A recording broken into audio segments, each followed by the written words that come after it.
नमस्कार साथियों, एक बार फिर से आपका Shri Krishna classes YouTube channel में स्वागत है। आज हम आप लोगों के लिए लासा मासा का कुछ और क्वेश्चन लेकर आए हैं जो कि इंग्लिश की परीक्षाओं के लिए काफ़ी इम्पोर्टेंट है। आप उसको थोड़ा ध्यान से देखिएगा। आप देखें, एक क्वेश्चन बोर्ड पे लिखा गया है, कह रहा है कि एक लड़का प्रतिदिन 45 पैसे कमाता है, कम से कम कितने दिनों में वह रुपया बना लेगा। कम से कम कितने दिनों में वह रुपया बना लेगा, ऐसे सवाल पूछ रहा है। ये लासा मासा का क्वेश्चन है। आप सबसे पहले देखें भैया, वह प्रतिदिन 45 पैसे कमाता है और उसको बनाना है रुपया में। आप ध्यान देंगे कितने दिनों में रुपया बना लेगा और कम से कम दिन लेगा। कम से कम दिन की बात कर रहा है, तो कैसे हम इसको लगाएंगे। सबसे पहले देखें, एक दिन में वो कमाता है 45 पैसा और रुपया में बनाने के लिए हमको एक रुपया में 100 पैसा होगा। मीन्स हमको 100 पैसा कमाना है। 100 पैसा कमाना है। ये रुपया है, एक रुपया में 100 पैसा होता है, 100 पैसा। कम से कम दिनों की बात कर रहा है तो 45 पैसा और 100 पैसे का लासा निकालेंगे, एलसीएम। इसका एलसीएम कितना हो जाएगा? 900। कम से कम की बात कर रहा है तो 45 और 100 का एलसीएम हो गया 900। 900 का मतलब ये रुपया में बदला जाएगा कि ये 9 रुपया हो गया। आप थोड़ा ध्यान से देखेंगे, 9 रुपया हो गया। अब क्वेश्चन में कह रहा है एक लड़का प्रतिदिन 45 पैसे कमाता है। मीन्स 45 पैसा कमाता है, प्रतिदिन की बात कर रहा है। प्रतिदिन का मतलब एक दिन में। अगर एक व्यक्ति 45 पैसा एक दिन में कमाता है तो 900 पैसा कमाने में कितना दिन लेगा। एचटीएम से आप देखें, 900 पैसा कमाने में कितना समय लेगा। ये हो जाएगा 1/45 गुणे 900। 45 दूनिया 90, तो हमारा आंसर आया 20। ये हमारा उत्तर। मीन्स वो एक रुपया, मीन्स वह रुपया बनाने में कितना कम से कम दिन लेगा, 20 दिन का समय लेगा, जो कि हमारे ऑप्शन में है कि 20 दिन हमारा सही हो गया। आप देखें ऑप्शन से कैसे करेंगे इसको ठीक से। आप देखें कम से कम की बात कर रहा है तो कम से कम इसमें संख्या क्या है, 10 है। 10 में 45 पैसे में गुणा कराएंगे तो ये 450 पैसा बन गया भैया। मीन्स 4.5 रुपया बन गया। हमको कंप्लीट रुपया बनाना है। अगर 20 से गुणा कराएंगे तो 45 दूनिया 90, ये 900 हो गया। 900 में 9 रुपया बन सकता है, क्योंकि एक रुपया में 100 पैसा, 900 पैसे में 9 रुपया बन जाएगा। तो ऑप्शन से करेंगे तो ऑप्शन से जल्दी हो जाएगा। लेकिन ऑप्शन नहीं दिया रहेगा तो आप लगाने का तरीका यही होगा। उम्मीद है ये बात समझ में आई होगी। और क्वेश्चन कैसे बनता है उसके बारे में देखा जाए। अब देखो दूसरी टाइप का क्वेश्चन कैसे आता है। इससे पहले आप लोगों को ये क्वेश्चन लगाने से पहले आपको मासा निकालना भाग से आना बहुत जरूरी है। अगर जो बच्चे मासा निकालना भाग से हल्के में लिए होंगे उनके लिए प्रॉब्लम खड़ी होगी। इसलिए हमारे पार्ट 1, पार्ट 2 को जरूर देखें एलसीएम का, तो वहाँ पर बात समझ में आएगी। आप देखें क्वेश्चन क्या कह रहा है। कह रहा है दो संख्याओं का भाग से मासा ज्ञात करते समय भागफल क्रमशः 2, 3 और 4, ध्यान दें 2, 3 और 4 प्राप्त होता है यदि अंतिम भाजक को मासा बोला जाता है। अंतिम भाजक 12 हो तो छोटी संख्या बताइए और बड़ी संख्या बताइए। कोई एक एग्जाम में पूछा जाए। ये सवाल यूपी चकबंदी लेखपाल 2015 में पूछा गया है और आने वाली दूसरी परीक्षाओं के लिए इम्पोर्टेंट भी है, पूछा जा सकता है। आप देखें भाग से मासा कैसे निकाला जाता है। तो भाग से मासा निकालने के लिए हमने बताया है, और दो संख्याओं को कह रहा है, दो संख्याएं हमको मानना पड़ेगी। अब कैसे निकाला जाता है, हमेशा बड़ी संख्या में छोटी संख्या से भाग दिया जाता है। आपको थोड़ा ध्यान से देखेंगे, बातें 101% समझ में आएंगी। आप देखिए, हम मानते हैं माना संख्या, थोड़ा खूब ध्यान से सीखिएगा। ए और बी है, जो कि ए की वैल्यू बड़ी है, बी की वैल्यू बड़ी है ए से। दो संख्या मान लेते हैं ए और बी, जो ए छोटा है और बी बड़ा है। अब क्या करते हैं, हमें भाग देना है, भागफल 2 बच रहा है, 3 बच रहा है और 4 बच रहा है, और अंतिम भाजक हमको 12 मालूम है। तो छोटी संख्या बड़ी संख्या पूछ रहा है, तो हम भाग देना शुरू करते हैं। भाग के द्वारा मासा कैसे निकाला जाता है? हमेशा बड़ी संख्या देखें हमारी बी है, छोटी संख्या से भाग देंगे। थोड़ा ध्यान से देखेंगे। अब भागफल देखेंगे बेटा कितना आया है। पहला भागफल कितना आया है? 2 आया है। 2 बार गया, क्या था अंक वो हमको पता नहीं है। मान लीजिए कोई संख्या आई होगी यहाँ पे शेष सी बच गया। फिर मासा कैसे निकाला जाता है? पहले भाजक में पुनः भाग दिया जाता है शेषफल से। कितना? पहला भाजक क्या है? ए। फिर दोबारा जब भाग दिए भैया तो भागफल हमारा कितना आया? 3 है। आप थोड़ा ध्यान से देखते रहें। अब यहाँ पे कोई संख्या आई होगी, वो पता नहीं है क्या है, लेकिन अंतिम भाजक हमारा क्या है? मान लेंगे यहाँ पे शेषफल 12 बच गया, और अंतिम भाजक से फिर किसमें भाग दिए जाते हैं? सी में दिए थे, उसमें फिर भाग देते हैं, और अब की वाला भाग पर कितना गया है? 4। अब यहाँ पे कोई डिजिटल कुछ भी आया होगा। अब ये मासा हो जाने का मतलब ये संख्या पूरी पूरी विभाजित होगी। यहाँ पे शेषफल 0। एक बार फिर से सीखें। पहली संख्या हमने ए और 2 संख्याएं ए और बी मान रखा है। ए बड़ी संख्या है और ए छोटी संख्या है और बी बड़ी संख्या है। तो हमने बड़ी संख्या में छोटी संख्या से भाग दिया, तो भागफल हमारा 2 बार गया। तो मानेंगे रिमाइंडर हमारा शेष हमारा 3 बच गया। फिर पहले भाजक में भाग दिए और अंतिम भाजक हमारा 12 है, तो यहाँ अंतिम भाजक 12 रखेंगे। फिर पहले वाले में दूसरे वाले भाजक में भाग देंगे, तो यहाँ पे शेषफल 0 बच गया और भागफल हमारा 4 है, 40। अब थोड़ा ध्यान से देखेंगे।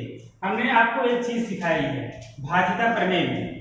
जब नंबर सिस्टम पढ़ा रहे थे वहां भाज्यता प्रमेय में हम आपको भाज्य निकालने के लिए बताए।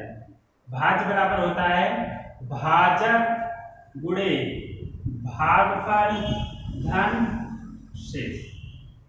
आप याद करें, नंबर सिस्टम अगर अच्छे से पढ़े होंगे वहां पे हमने ये चीज लिखाई। भाज्य बराबर होता है भाजक गुणे भागफल धन शेष।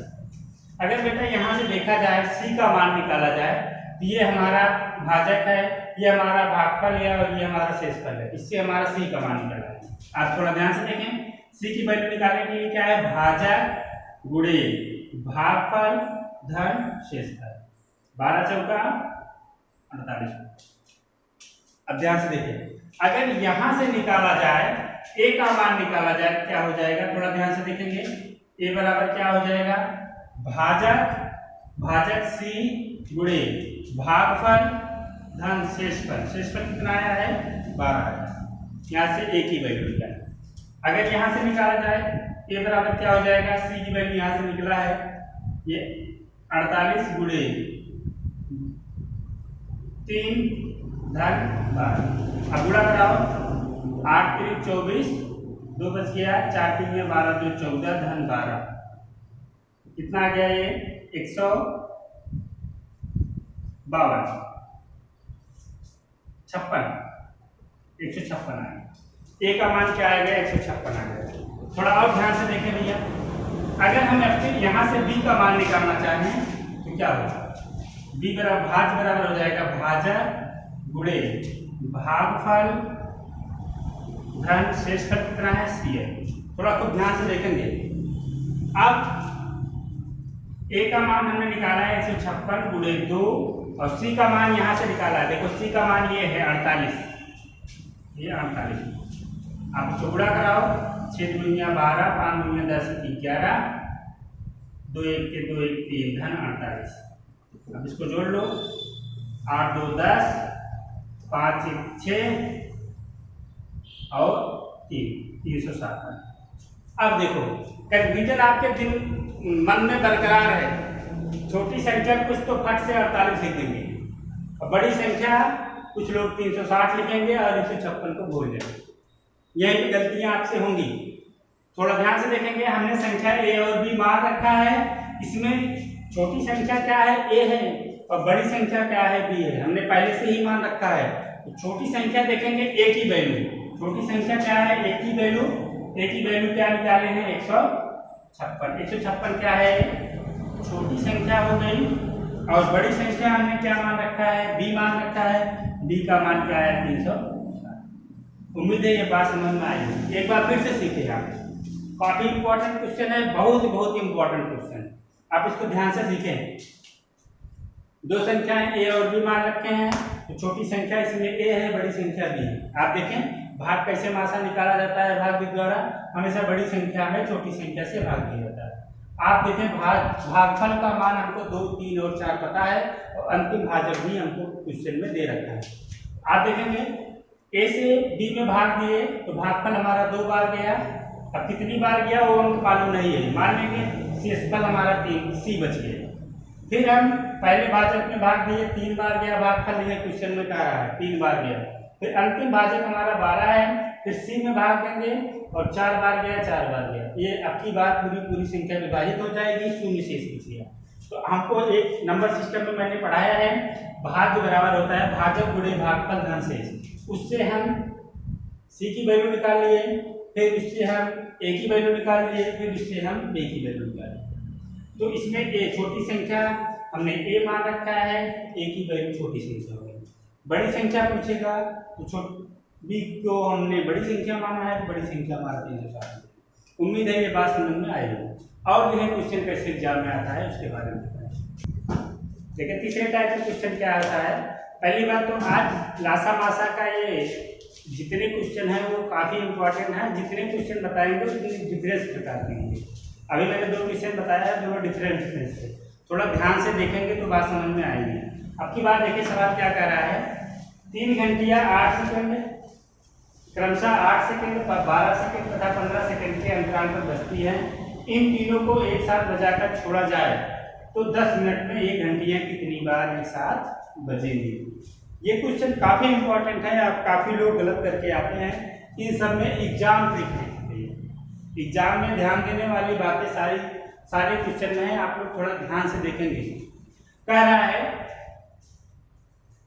10 सेकंड, 12 सेकंड और 15 सेकंड के अंतराल पर बजती हैं। इन तीनों को एक साथ बजाकर छोड़ दिया जाए। इन तीनों को एक साथ बजाकर छोड़ दिया गया तो बताइए 10 मिनट में वो कितनी बार एक साथ बजेंगे। ये सवाल काफी इंपॉर्टेंट है और अच्छा क्वेश्चन है। आप देखें भैया, सबसे पहले इस टाइप के क्वेश्चन में हम क्या करेंगे, ऐसे क्वेश्चन मैंने पिछले वीडियो में बताया है, आप लोग एक तरफ से देखिए। कुछ लोग देखते नहीं भैया, तो कोई चीज हल्के में ना लीजिए, अगर आ रहा है तो भी वीडियो को देखिए, क्योंकि ये छोटी छोटी चीजें जो आप लोग अवॉइड कर देते हैं या आप लोगों के लिए दिक्कत खड़ी करती हैं। तो आप लोग स्किप करके वीडियो को ना देखें, एक तरफ से क्रम से देखते चले, कलम काफी आपके हाथ में रहे और नोट करते चले, तभी कुछ इसका रिजल्ट निकल के आएगा। नहीं तो अन्यथा बहुत सारे यूट्यूब चैनल चल रहे हैं, आप लोग देखते हैं एयरफोन लगा के, कोई निष्कर्ष नहीं निकलता। सुनने में और देखने में बहुत मजा आता है, लेकिन जब आपको खुद लगाना पड़ता है तो फिर प्रॉब्लम खड़ी होती है। इसलिए भैया इस समय लॉकडाउन चल रहा है, इससे बढ़िया और बेहतर मौका नहीं मिलेगा। आप लोग घर पे रहिए और खूब अच्छे से पढ़िए। हम लोग आप लोगों के लिए काफ़ी अच्छे क्वेश्चन लेकर आते हैं और आप लोग इसको अच्छे से देखिए और मित्र के बीच में शेयर करिए। आप लोग शेयर नहीं करते। देखिए क्वेश्चन करिए भैया, कह रहा है 8 सेकेंड, 12 सेकेंड और 15 सेकेंड के अंतराल पर बजती है। सबसे पहले क्या करेंगे, 8, 12 और 15 का एलसीएम निकालेंगे। 8, 12, 15 का एलसीएम कितना होगा, अब हम इसको निकालना नहीं बताएंगे क्योंकि हमने निकालना बताया है। इसका एलसीएम कितना हो जाएगा, 120। इसका एलसीएम 120 हो गया। ये सेकंड में है तो हमारा एलसीएम भी सेकंड में आ गया, 120 सेकंड। आप थोड़ा ध्यान से देखें, 8 सेकंड, 12 सेकंड और 15 सेकंड का एलसीएम कितना हो गया, 120 सेकंड। 120 सेकंड में अगर देखा जाए तो हमारा मिनट बन सकता है। कितना भैया, 2 मिनट बन जाएगा। इसको 60 से भाग देंगे तो हमारा 2 मिनट बन गया। थोड़ा ध्यान से देखेंगे, मीन्स पहली बार बजने में 2 मिनट का समय लेगा। तो क्या आप लोग सोच रहे होंगे 10 मिनट में कितनी बार बजेगा, आप कलम उठाए 2 से भाग दीजिए, 2 बचे 10, पूरा विभाजित कर। आप लोग 10 बार लिख भी दिए होंगे, 10 बार नहीं 5 बार आंसर में भी दिया रहता है और आप आंसर में बोला भी कर देंगे, जो कि ये आपका आंसर गलत होगा। आप देखें भैया, सबसे पहले देखें, एक बार बजाकर एक साथ बजाकर छोड़ा जा रहा है, मीन्स ये 5 बार बजेगा, लेकिन इससे पहले एक बार बजा दिया गया है, इसलिए हमने एक इसमें और जोड़ दिया। तो हमारा आंसर कितना आ गया? 6 बार, जो कि हमारा राइट आंसर हुआ। आप लोग जल्दबाजी में 5 लगा के आएंगे, जो कि एग्जाम में गलत होगा। तो हमारा आंसर आया 6। अब देखो, मैं आपको प्रूफ करके दिखाता हूँ, क्या ये हमने आपको सही बताया। आप देखिए कैसे इसको प्रूफ करके हम दिखाए 6 बार। आप थोड़ा ध्यान से देखिए, जैसे देखें, एक बार हमने बजा कर छोड़ा, थोड़ा ध्यान से देखें, एक बार बजने में 2 मिनट का समय लिया, दूसरी बार बजने में 2 मिनट का समय लिया, तीसरी बार बजने में 2 मिनट का समय, 6 मिनट, 2 2 4 2 6 मिनट, चौथी बार बजने में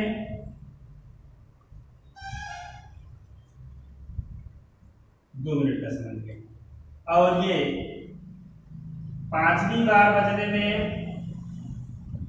2 मिनट का समय लिया। थोड़ा ध्यान से देखेंगे, आप देखें, पहली बार बजने में 2 मिनट का समय लिया, ये 2 मिनट हो गया, दूसरी बार बजने में ये 2 2 4 मिनट हो गया, तीसरी बार बजने में 6 मिनट हो गया, चौथी बार बजने में 8 मिनट हो गया, 5वीं बार बजने में 10 मिनट का समय ले लिया। लेकिन आप देखें, एक बार बजाकर छोड़ा गया है, मिस एक बार ये बजाकर छोड़ा गया है, देखिए बजाकर छोड़ा जाए, मिस एक बार ये बज चुका है पहले, मिस ये कितनी देर का समय लिया, एक बार ये बज चुका है। आप, हमें उम्मीद है ये बात समझ में आएगी।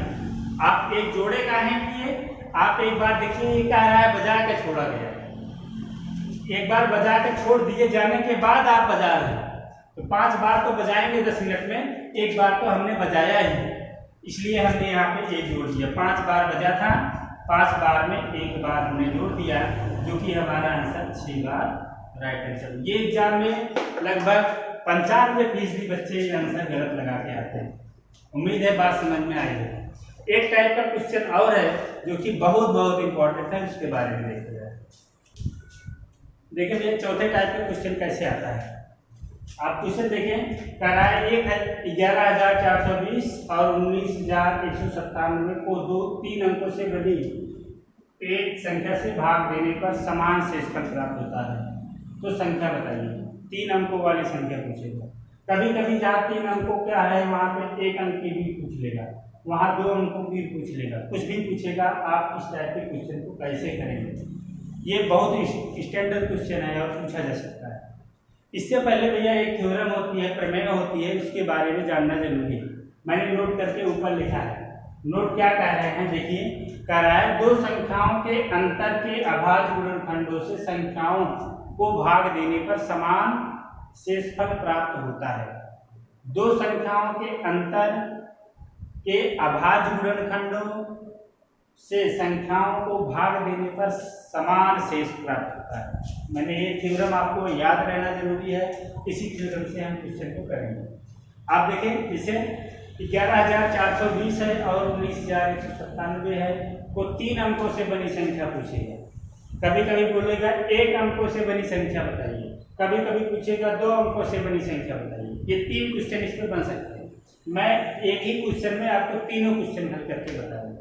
आप थोड़ा ध्यान से देखेंगे, कह रहा है 2 संख्याओं के अंतर, तो पहले दोनों संख्याओं का अंतर कीजिए।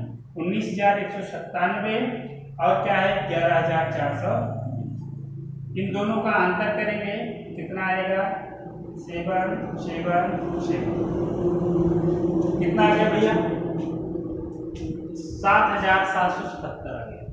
अब क्या कर रहा है, अभाज्य गुणनखंडों से संख्याओं को भाग देने पर, अभाज्य गुणनखंड होना चाहिए, मीन्स इसको अभाज्य गुणनखंड के रूप में करो।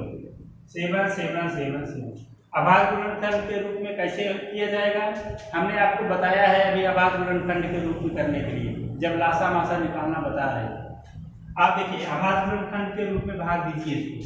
सबसे पहले किससे विभाजित होगा, आप थोड़ा ध्यान से देखेंगे, 7 से। 7 1 के 7 7 7 1, देखिए 7 से भाग दिए।